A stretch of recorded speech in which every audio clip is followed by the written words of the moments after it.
Do you know how federal deficit works? A country with budget deficit is not necessarily a bad thing. It means that the country is issuing more debt to the other countries.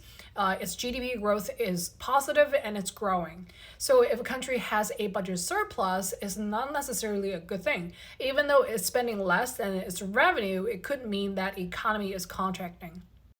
In this graphic, the red area is the spending and the gray area is the revenue. So you can clearly see that there is a budget deficit of $1.7 trillion and it's about 27% of the total spending.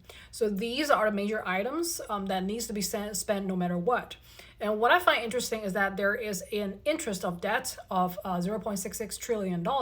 So that means that the government is issuing debt to the market and also foreign markets, and it needs to pay an interest on those debts. There's one thing that's not explicitly explained in this graphic, and that's inflation. And we also need to understand the relationship between inflation, debt, and taxes. Inflation naturally comes with a healthy growing economy, so there's inflation no matter what. But there's a reason why a healthy inflation, the core PCE, needs to be kept at 2%. So if the inflation, for example, if it's 9%, such as what we saw at the peak last year, then it's going to be a very big problem. That means the deficit is going to grow and the taxes are not necessarily growing as fast as the debt.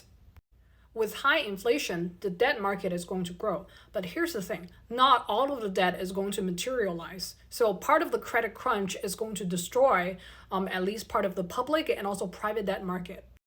If the debt crunch happens in some of the public and private markets, it means that there is going to be some bankruptcies and unemployment.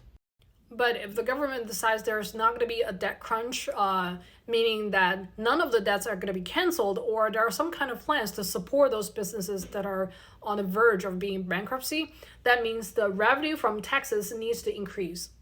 And that only means one thing, the tax rate is going to increase.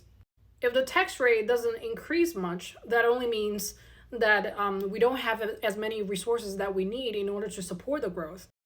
And that's why the inflation needs to go back to 2% and potentially reduce the portion of the deficit to the total spending.